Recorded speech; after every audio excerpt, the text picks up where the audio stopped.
नमस्कार दोस्तों, मेरे चैनल नक्षत्र मार्ग में आपका स्वागत है।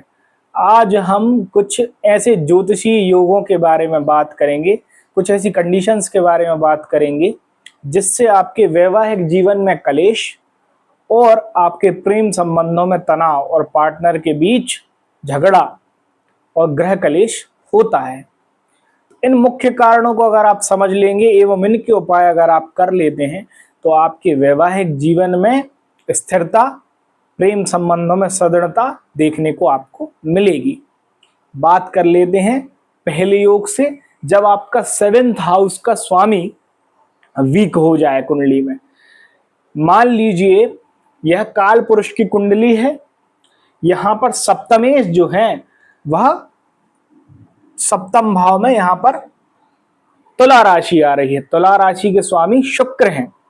तो इस योग के अनुसार जब भी आपके 7th हाउस के लॉर्ड मतलब 7वें भाव के स्वामी वीक हो जाएंगे, वीक होने का मतलब यहां पर अपनी शत्रु राशि में बैठ जाना, शुक्र का यहां पर बैठ जाना, यहां पर बैठ जाना,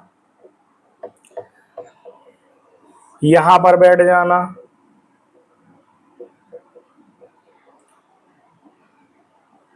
यहां पर बैठ जाना,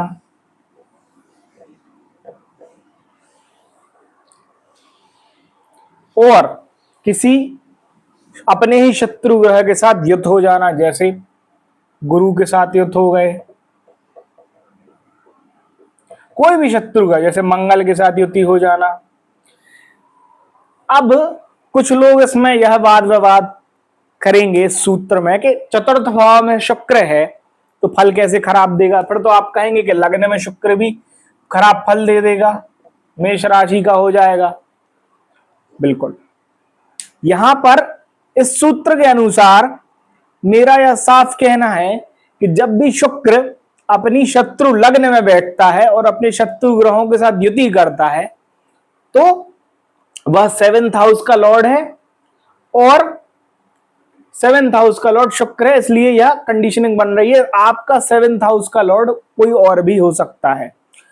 जब काल पुरुष की कुंडली मतलब मेष लग्न की कुंडली होगी तब बात शुक्र की होगी।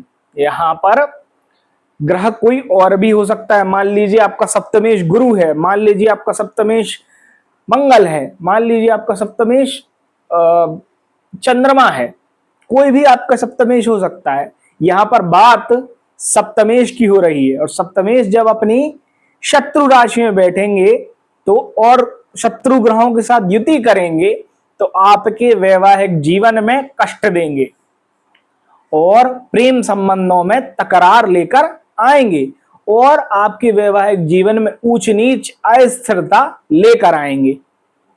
सीधा सा सूत्र है, आपका सप्तमेश जब किसी शत्रु लग्न में बैठ जाए अपनी और किसी शत्रु ग्रह के साथ युद्ध हो जाए तो आपके जीवन में वैवाहिक अस्थिरता मिलेगी।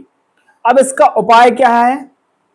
सबसे पहले देखें कि आपका सप्तमेश किस शत्रु लग्न में बैठ गया है। मान लीजिए आपका सप्तमेश अष्टम भाव में बैठ गया है, यहां पर काल पुरुष की कुंडली में मंगल की राशि वृश्चिक राशि में यहां पर आपका शुक्र चला गया है। अब इसके लिए आपको क्या उपाय करना है? आपको अष्टम भाव के उपाय करने हैं। मतलब यहां पर आप सबसे पहले तो आपके अष्टमेश के स्वामी मंगल की कंडीशन देखेंगे। मंगल मान लीजिए आपका शुक्र अष्टम में चला गया, अष्टमेश का स्वामी मान लीजिए दशम भाव में चला गया, यहां पर आ गया मंगल। कुछ डेप्थ की बात आपको समझाने का प्रयास कर रहा हूं, एक बार समझने का प्रयास अवश्य कीजिएगा। मान लीजिए आपका शुक्र अष्टम में चला गया, अष्टम का स्वामी दशम भाव में आ गया, तो आपको सबसे पहले तो मंगल की जो बीज मंत्र है उसकी एक माला का जाप करें और कुछ गहराई जो कि आपको इसमें नहीं दिखेगी। दशम भाव का कारकत्व जो ग्रह रखता है पहले उसकी मित्रता देखे मंगल के साथ। अब कारकत्व अगर सही कारकत्व है तो वह शनि के पास है, उसकी मंगल से शत्रुता है। तो यहां पर आपको ऊर्जा से रिलेटेड अपने पार्टनर से मेन प्रॉब्लम्स होंगी। आपकी और आपकी पार्टनर की ऊर्जा में अलग अलग यहां पर डिस्ट्रीब्यूशन नजर आएगा। तो यहां पर आपको पहला उपाय मंगल की बीजमाला का जाप, दूसरा उपाय एक बीजमाला जो बीज मंत्र है उसका एक माला का जाप करना है आपको मंगल की। दूसरा उपाय जो है यहां पर आपको शनि के कुछ उपाय करने होंगे। जैसे मुख्य उपाय शनि का यह होगा कि आप पीपल के वृक्ष की सेवा करें और घर में बेलपत्री लगाएं और उसको भगवान शिव को अर्पित करें। और शमी का एक पौधा होता है उसका घर पर लगाएं और उस पौधे से रोज भगवान शिव को मंदिर में देवालय में जाकर शमी अर्पित करें। यह दो उपाय अगर आप जीवन में अपने करते हैं तो इनडायरेक्टली आपके शुक्र जो यहां पर बैठकर खराब फल दे रहे हैं उनसे आपको मुक्ति मिलेगी। बात करते हैं हमारे दूसरे सूत्र की, जिसमें शुक्र का ही कमजोर हो जाए। मान लीजिए आपकी कोई भी लग्न है, आपकी लग्न यहां पर मेष की जगह वृषभ लग्न है, मिथुन लग्न है, कर्क लग्न है, इसका सप्तमेश से कोई रिलेशन नहीं है। यहां पर काल पुरुष की कुंडली में सप्तमेश के स्वामी शुक्र ही बनते हैं, लेकिन अलग अलग राशियों में स्वामी अलग अलग बन सकते हैं सप्तमेश के। उस कॉन्सेप्ट को यहां पर भूल जाइए। अब बात हो रही है शुक्र की। अगर आपके शुक्र पीड़ित हो जाएंगे, अब शुक्र क्यों? क्योंकि प्रेम संबंधों का, सांसारिक सुखों का, संतान के सुख का, सेक्सुअल आपकी जो जुगलबंदी है आपके पार्टनर से, उसका शुक्र ही कारक होता है। अगर आपकी पत्रिका में शुक्र पीड़ित है या पाप ग्रहों से युत है तो आपको आपके वैवाहिक जीवन में परेशानी का सामना करना पड़ सकता है। अब मान लीजिए यहां पर शुक्र सप्तम भाव में बैठे हुए हैं और अपनी मान लीजिए मित्र राशि में भी बैठे हुए हैं, ठीक है, यहां पर शुक्र की प्लेसमेंट ये है, लेकिन यह हो गए हैं युद्ध मंगल के साथ। पहली चीज तो यहां पर व्यक्ति मांगलिक हो गया, इसकी बात हम बाद में करेंगे। लेकिन दूसरा, शुक्र जो किसके साथ युति हो गई? मंगल के साथ। मंगल जो है शुक्र का शत्रु होता है, तो अपने भाव में शुक्र बैठा है राशि में अपनी, लेकिन मंगल के साथ युति कर रहा है। यहां पर भी आपको आपके वैवाहिक जीवन में अस्थिरता देखने को मिलेगी। अब सुख संपत्ति में भी कमी, सुखों में भी कमी, पार्टनर से प्रेम संबंधों में भी कमी, सपोर्ट भी नहीं मिलेगा, मानसिक तनाव भी बना रहेगा। बहुत सारी प्रॉब्लम्स यहां पर शुक्र के बिगड़ने से या वीक होने से आपको और आपके पार्टनर को होती हैं। आप अपने पार्टनर पर चीट भी कर सकते हैं, आपको वह अनअट्रैक्टिव प्रतीत हो सकते हैं, या आपके पार्टनर मंगल वाले योग में बहुत उग्र हो सकते हैं। अब जो भी ग्रह शत्रुता कर आता है शुक्र के साथ, वह अपने कुप्रभाव आपके पार्टनर पर डालता है। इस योग में मान लीजिए यहां पर मंगल को हटा दिया है, मंगल में क्रोध करेगा पार्टनर। अब अगर गुरु आ जाता है तो क्या करेगा? नैतिक मूल्य समझाएगा, आपके और आपके पार्टनर के संचित ज्ञान में अलगाव होगा, धर्म आदि पर बहस हो सकती है, भोजन आदि के करने में वाद विवाद हो सकता है। भोजन की जो प्राकृतिक टेंडेंसी है वो नॉनवेज, आप वेजिटेरियन, कितना क्लैश, बहुत क्लैश होगा। तो बहुत सारे क्लैश यहाँ पर गुरु अपनी कारकत्व के देंगे। अब मान लीजिए यहाँ पर गुरु को मैंने हटा दिया है, अब मान लीजिए कोई और शत्रु यहां पर, मान लीजिए मंगल हो गया, गुरु शत्रु हो गया, मान लीजिए सूर्य। अब सूर्य शुक्र के साथ आ गया है, अब क्या होगा? पार्टनर के साथ ईगो क्लैश होगा, पार्टनर अपने आप को स्वामित्व बताएगा आप पर, और इस चक्कर में आपके वैवाहिक जीवन में सुख जो है वह नहीं रहेगा। जब एक भी पार्टनर ज्यादा डिफाइनिंग और ज्यादा मेजॉरिटी में अपना प्रेशर बनाने लगता है तो आपको वैवाहिक जीवन में सुख नहीं मिलता। अथॉरिटी एक पार्टनर की बढ़ेगी और एक की कम होगी तो वो खुद को वीकर महसूस करेगा, और जो वीकर महसूस करेगा वो रेप्लिकेट कर यहां पर कलह का कारण बनेगा। तो विभिन्न प्रकार के ग्रह जो हैं, विभिन्न प्रकार के कष्ट शुक्र के साथ युति कर देते हैं, अपितु वह शुक्र के शत्रु होने चाहिए। तो इसका उपाय क्या है? शुक्र कमजोर हो या पीड़ित हो तो इसका उपाय सीधा सा है, आप सफेद गाय का सेवा करें, हर शुक्रवार को उसकी सेवा अवश्य करें। और एक उपाय मैं आपको बताता हूं, शुक्र की जो बीज मंत्र है उसकी माला का एक जाप करें। और शुक्र जिस भी भाव में बैठकर पीड़ित हो रहे हैं, उस भाव का जिस भी ग्रह के पास कारकत्व है उसको आप शांत करें। अगर वह मित्र है तो कोई परेशानी नहीं है, लेकिन उस भाव के कारकत्व का स्वामी अगर शुक्र का शत्रु है तो यहां पर उस ग्रह का उपाय करना आवश्यक होगा। आशा करता हूं कि आप समझ गए होंगे इस योग को। हम बात करते हैं आपका तीसरा योग, मतलब जिसमें आपका चंद्रमा कमजोर हो जाए या पीड़ित हो जाए। चंद्रमा कमजोर कैसे या पीड़ित होता है? कहीं भी आपके 12 भावों में मान लीजिए चंद्रमा यहां पर प्लेस्ड है, इसके साथ शनि की युति है, अब चंद्रमा के साथ विषयोग बन गया क्योंकि शत्रु साथ में आ गया दशम भाव में। अब इसका कुप्रभाव आपके करियर के क्षेत्र पर पड़ेगा क्योंकि यह चंद्रमा को शनि ने पकड़ लिया है। यहां पर शनि जब भी आपको कष्ट देगा चंद्रमा को पकड़ कर ही देगा, मतलब वह चंद्रमा के थ्रू ही आपके जीवन में आपको परेशान करता है। जब शनि को कुछ फल देना होगा जीवन में आपको, तो पूरी पत्रिका में शनि देव चंद्रमा को ढूंढेंगे और उसको ग्रैब कर लेंगे, वहां से आपको कष्ट देना चालू कर देंगे। अब यहाँ पर चंद्रमा और शनि की युति, यहाँ पर चंद्रमा के कमजोर या पीड़ित होने की बात हम कर रहे हैं, तो यहाँ पर जब आपका मन अस्थिर हो जाएगा तो आपके पार्टनर से कभी भी इमोशनल कनेक्ट आप नहीं बनाएंगे। इमोशनली अगर आप अनअवेलेबल रहेंगे या इमोशनली तौर पर आप हमेशा व्यथित रहेंगे तो आपके पार्टनर से आपका सामंजस्य कभी नहीं बन पाएगा। आप उनके इमोशंस को नहीं समझ पाएंगे, जब आप भावनाओं को नहीं समझ पाएंगे। इसलिए चंद्रमा को प्रेम का मुख्य ग्रह कहा गया है। शुक्र तो सेक्सुअल अट्रैक्टिवनेस बढ़ाता है, लेकिन चंद्रमा इमोशनली कनेक्ट करता है आपको। एक व्यक्ति को आप कितना चाहते हैं, कितना प्रेम करते हैं, इसका संबंध फिजिकली कितना प्रेम करते हैं उसका तो शुक्र से संबंध हो सकता है। फिजिकल नीड्स गुरु और शुक्र पर डिपेंडेंट हो सकती हैं, लेकिन आप इमोशनली कितना कनेक्ट करते हैं अपने पार्टनर के साथ, इसमें चंद्रमा बहुत मेजर रोल प्ले करता है। अब अगर आपका चंद्रमा डिस्टर्ब्ड है या परेशान है तो आप अपने पार्टनर से अच्छी तरीके से कभी कनेक्ट नहीं कर पाएंगे इमोशनली, और वो जो प्रेम संबंध मन की दशा पर स्थित होना चाहिए वह कभी स्थापित नहीं हो पाएगा। यहां पर चंद्रमा कहीं पर भी पीड़ित हो सकता है। मान लीजिए यहां पर आ जाएगा तो अपनी नीच राशि में आ जाएगा, नीच राशि वृश्चिक राशि में चंद्रमा नीच के हो जाते हैं, तो अपनी नीच राशि में आ जाएगा तब भी कुप्रभाव देगा।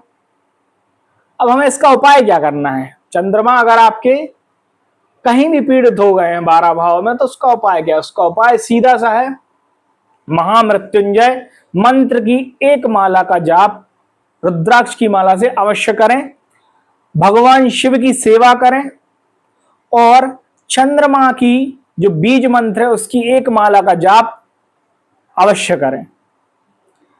यह उपाय अगर आप करेंगे, और जो ग्रह युत होकर परेशान कर रहा है, मान लीजिए इस केस में शनि कर रहा था, शनि अगर कर रहा है फिर उसका भाव देखें किस भाव में बैठकर परेशान कर रहा है। फिर शनि का आपको आपकी जन्म पत्रिका में नक्षत्र देखना होगा कि शनि देव किस नक्षत्र में पैदा हुए।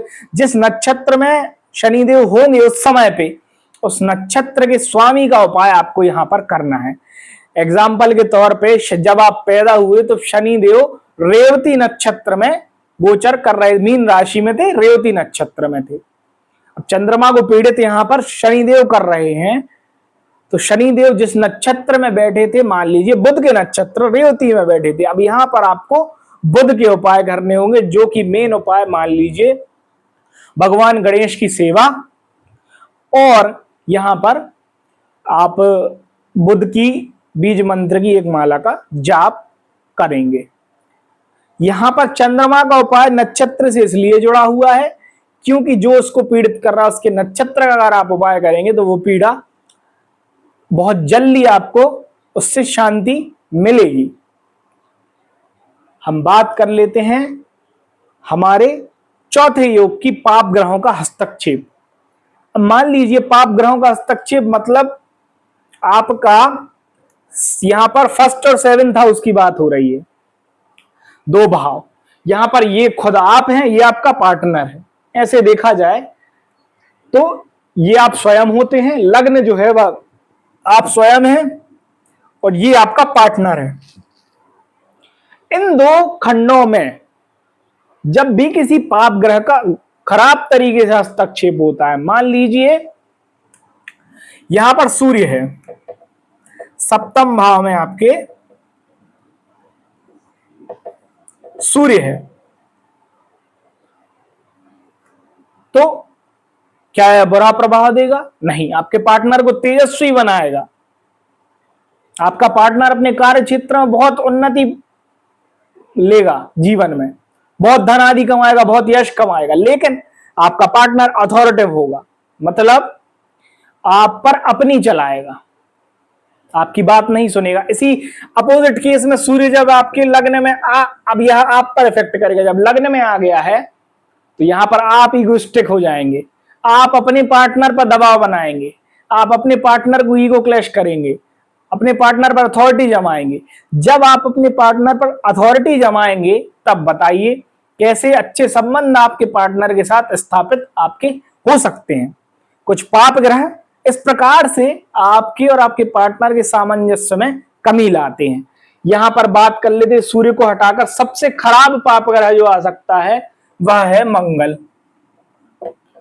मंगल जब आएगा, अब लग्न में आता है तो आप क्रोध करेंगे, इतना अधिक क्रोध, क्योंकि आप मांगलिक हैं।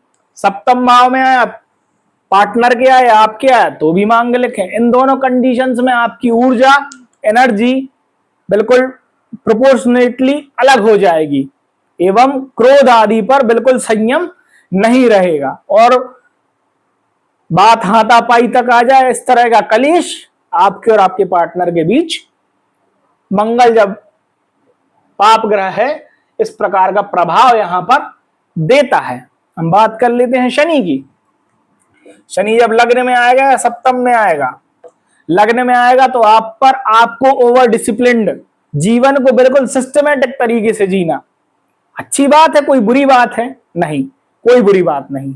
लेकिन पार्टनर के दृष्टिकोण से अगर आप बिल्कुल ही संयमित जीवन जिएंगे तो रोमांस, कुछ चंचलता, कुछ सेक्सुअलिटी, कुछ अट्रैक्टिवनेस में कमी आएगी।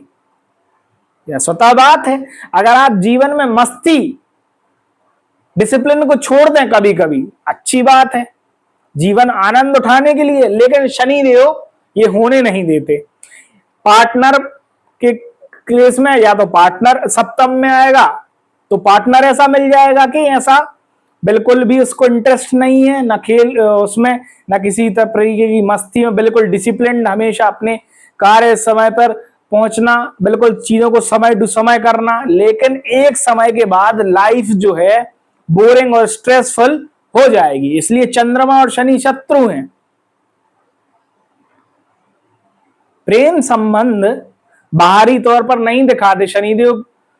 बाहरी जो शनिदेव से प्रभावित व्यक्ति हैं वह अपने प्रेम संबंध जो रहते हैं या वो जिससे भी प्रेम करते हैं उसको बता नहीं पाते, फील नहीं करा पाते, एक्सप्रेस नहीं कर पाते। तो यहां पर शनिदेव एक्सप्रेशन में आपकी इतनी कमी ला देंगे कि आपके रिलेशंस में कड़वाहट आ जाएगी। एक समय के बाद आपको आपका वैवाहिक जीवन बोरिंग लग सकता है, लेकिन संबंध टिके रहते हैं, लाइफ लॉन्ग बने रहते हैं, लेकिन उनमें बोरियत बहुत ज्यादा आपको देखने को मिलेगी। तो पाप ग्रह का ये एक प्रभाव यहां पर मैंने आपको बताया।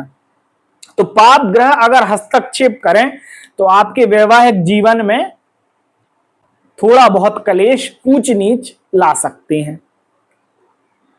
अब इनका उपाय क्या है? कुछ पाप ग्रहों का उपाय अगर आपको करना है तो करें अथवा ना करें, यहां पर उपाय करना जरूरी नहीं है। अगर आप उपाय करते हैं तो आपको स्मूथनेस आपकी मैरिज लाइफ में जरूर देखने को मिलेगी। लेकिन इन ग्रहों का हस्तक्षेप होने से कोई भी शादी जो है वह टूटती नहीं है, ले अपितु कोई और ग्रह जो बहुत खराब स्थिति में सपोर्ट करने के लिए इस चीज को बैठा हो। तो अगर आपको उपाय करने हैं तो आप उसी ग्रह को, जैसे सूर्य परेशान कर रहा है तो सूर्य के बीज मंत्र का एक माला का जाप और सूर्य देव को अर्घ देना कॉमन जो उनके उपाय होते हैं। शनि तो शनि की एक माला का बीज मंत्र का एक माला का जाप करना। पाप ग्रहों, कोई भी पाप ग्रह आ जाए, मंगल के लिए तो आपको खैर उपाय दूसरे करने पड़ेंगे। अब मैं आ जाता हूं उसी पर, अपने पांचवें योग मांगलिक व्यक्ति अगर हो जाएगा तो कैसे। मांगलिक व्यक्ति तब होता है जब मंगल लग्न में, चतुर्थ भाव में, सप्तम भाव में, अष्टम भाव में या द्वादश भाव में आ जाता है। इन सभी भावों में अगर किसी भी व्यक्ति का मंगल आ जाए तो वह मांगलिक हो जाता है। अब मांगलिक होने पर आपके वैवाहिक जीवन में कलेश अलग अलग प्रकार से बनता है। लग्न में आने पर क्रोधी होना, अपने पार्टनर पर क्रोध करना, लड़ाई झगड़ा करना, अथॉरिटी अपने पार्टनर को दिखाना।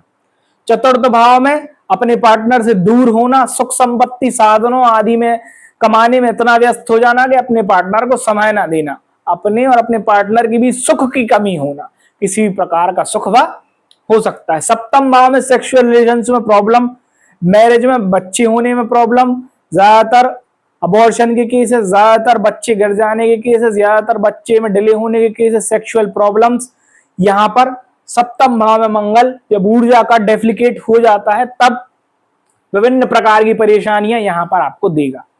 अष्टम भाव में जब मंगल आ जाएगा तो यहां पर घटनाएं, आपके पार्टनर से रिलेटेड घटनाएं, आपसे रिलेटेड घटनाएं, कुछ अचानक घटना, मतलब बुरी घटनाएं, यहां पर अष्टम भाव में बैठकर अचानक बुरी घटनाएं प्रदत्त करता है मंगल बैठकर। द्वादश भाव में व्यर्थ खर्च, व्यर्थ चिंता, व्यर्थ परेशानी, एक घर में सेटल ना हो पाना, पार्टनर का आपके साथ सेटल ना हो पाना, आपके घर में सेटल ना हो पाना, बहुत सारी समस्याएं यहां पर भी मंगल बैठकर देता है। तो ये इन भावों में मंगल प्रथम, चतुर्थ, सप्तम, अष्टम या द्वादश भाव में अगर मंगल आ जाए तो आपको अपने मंगल का उपाय अवश्य करना है और मंगलनाथ उज्जैन जाकर अपना पूजन, मंगल का छोटा सा पूजन होगा, अवश्य कराना है।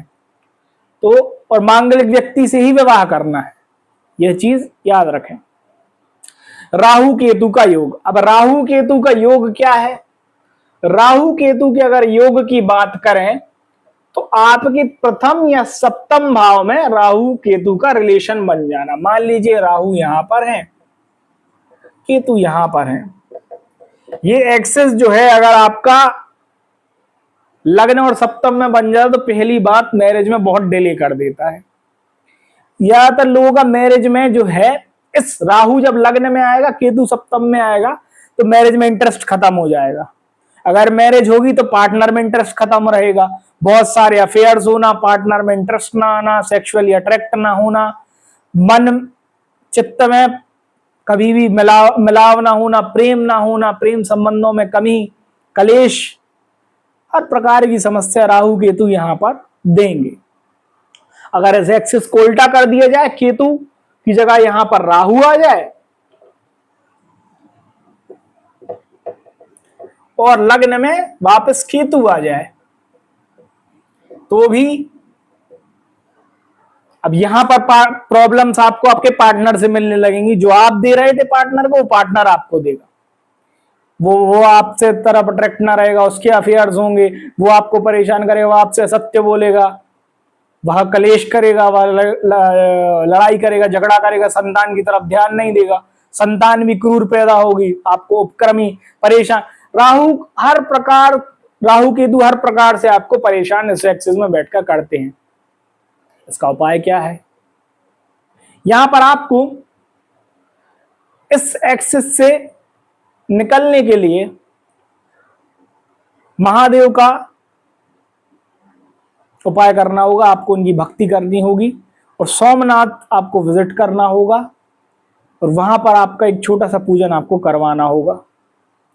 द्वादश ज्योतिर्लिंग का रोज जाप करें, सोमनाथ एक बार जरूर जाएं और वहां पर अपना पूजन कराएं और वहां पर एक अगर आप अपने इस दोष का एक छोटा सा पूजन करवाएंगे, उसकी जो विभूति है वह हमेशा आप कैरी करेंगे, तो ये पारिवारिक समस्या जो आपको राहु केतु की वजह से उत्पन्न हो रही है उसमें काफी हद तक कमी देखने को नजर आएगी। आशा करता हूं कि इन योगों को मैंने आपको समझाने का पूरा प्रयास किया है और आप समझ भी गए होंगे। अगर और भी कोई प्रश्न आपके वैवाहिक जीवन से रिलेटेड आपको है तो आप मुझे कमेंट सेक्शन में जरूर पूछें, उसका उत्तर देने का मैं प्रयास करूंगा। अगर यह वीडियो आपको पसंद आया है तो इस चैनल को सब्सक्राइब करें, इस वीडियो को लाइक करें। धन्यवाद।